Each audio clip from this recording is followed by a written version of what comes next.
letting meaning be given to you rather than extracting meaning from your own path, you are dead. You may be able to move around, you may be conscious, but you will be consciously dead. That's what, like when you hear Christ say, let the dead bury the dead. I'm not talking about a corpse burying another corpse. Those who are consciously dead and don't get it. Embalm and preserve a body? Put makeup on a body? Cemeteries subconsciously promote worship of the body. It's a severe sickness, okay? I can imagine a branch of a tree bending down and dwelling on a dead leaf that fell off rather than allocating its consciousness to new leaves that are sprouting. Let the dead bury their dead. What is raising the dead, other than getting them to adhere to truth that they may not be able to readily observe because their own extraction of meaning from their own path begins to make them reject the lies they can observe? You must begin to extract meaning from your own life. And I don't care if half of your conclusions are laughed at by people in the beginning. Screw them, you're trying. Don't ever, ever let anybody discourage you from that. The more you try to put two and two together, the better you will get. You will learn to do it quicker if you look at your path. What do you think the narrow path is other than extracting meaning on your path? It's a narrow path because it's your path. As soon as you get sucked into another's path, you're on the broad path, and that can come in many shapes and sizes, from sex and drugs and propaganda and all kinds of things to distract you away from extracting and learning from your own path. I'm talking about observance. Maybe you're an artist and you've painted several paintings. You've put them away somewhere. Go back to them and look at them again. Look at journals you wrote 10 years ago. It's all right there. It's all right in front of your face. This does not mean to ignore your reality, as your reality is part of your path. You'll find that when you, I should call it give-receive, re-give. It's one thing, but when you give and receive, you'll find that's where you feel alive. Guys, maybe you're socializing and you see a girl that you're sexually attracted to, and you could go along the path of trying to persuade her to see you as sexy and to consider hanging out with you, getting her to do something. In other words, taking. But if you stop that, if you're on that wave, jump off the surfboard and ask yourself, what does she need?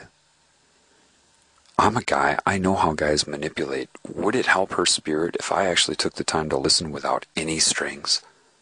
What if I did that? What if I actually gave her eye contact and let her know, hey, not all guys are bad. You don't have to have sex if you don't want to. Don't ever let anyone put you into a state of feeling guilty because you won't put out. Having sex is only stimulation of the body, which is chemical. It's a detached drug. Remind them what's the difference between having sex and making love. Having sex is body worship. It's a stimulus of the nervous system. It means nothing. It's to reach a chemical high. Making love is where you try to stimulate the spirit inside of the body. What if you actually used your intuition for something good? What if you saw that maybe she's attractive and gets hit on all the time, and all she really wants is some sort of authenticity because it's so lacking in this world? What if you thought about that and then followed through, sat there for a half an hour, and don't fake listen to her? Be direct with your thoughts. As long as they're giving, it'll be okay. See, a lot of people think that being blunt and direct means you're being honest. Just because you say what you're thinking doesn't make you honest. Why? Because what if what you're thinking is a conclusion that you reached because you were in denial? You were filtering your reality. You're basing your conclusion on lies, whether you know it or not. It's a faulty conclusion. Therefore, it is a lie. It's a lie to your spirit. Just because you're thinking it and you say it doesn't make you honest. But if you're in the state of giving, knowing that she is a valuable being, forget about the sex and just think about that. Pretend she's your sister, guys. Or your mother, that you went back in time, and this is your mother when she was young. How would you treat her then? And then follow through. After a half an hour of advice, say, nice meeting you, and walk away. No, hey, can I get your number? Even if she asks you for it. You don't need to create a relationship. There are 7 billion people on this planet. You're already in relationship by being alive. Giving has no strings. Men, listen to me. Walk away with a smile. Don't do it robotically. Don't try to copy the behavior. Have the correct intention. As you walk away, you've given the greatest gift. Wow, that guy didn't want anything from me. Then you'll see it's not a taking energy, and you've just raised her spirit. Do you hear what I'm saying to you? Now, remember, I said you cannot give without receiving. If you do something like that, and don't go seek out a girl. This is one scenario. There are many ways to give to many different types of people. Please do not be mechanical and robotic and like a cyborg as you hear me give you a scenario. After you give like that, when you walk away, take note of how you feel. How bright is the sky? How colorful are the leaves on trees? How beautiful do the birds sound now? You cannot give without receiving. And then I want you to ask yourself, what if I took my normal approach? What if I tried to act cool? What if I was strategic about things I said in anticipation of how she would perceive me when I said them to shape how she views me? What if I lived a lie? What if I tried to take advantage of the situation because I wanted a date?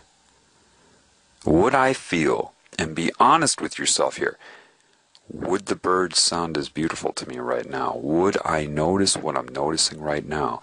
Do not try to think about what I'm saying right now, because you cannot. You cannot imagine it. You cannot recreate it. This is something that has to happen. You have to follow the path.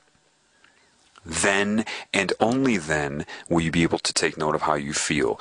Don't try to anticipate how you're going to feel, because you can't.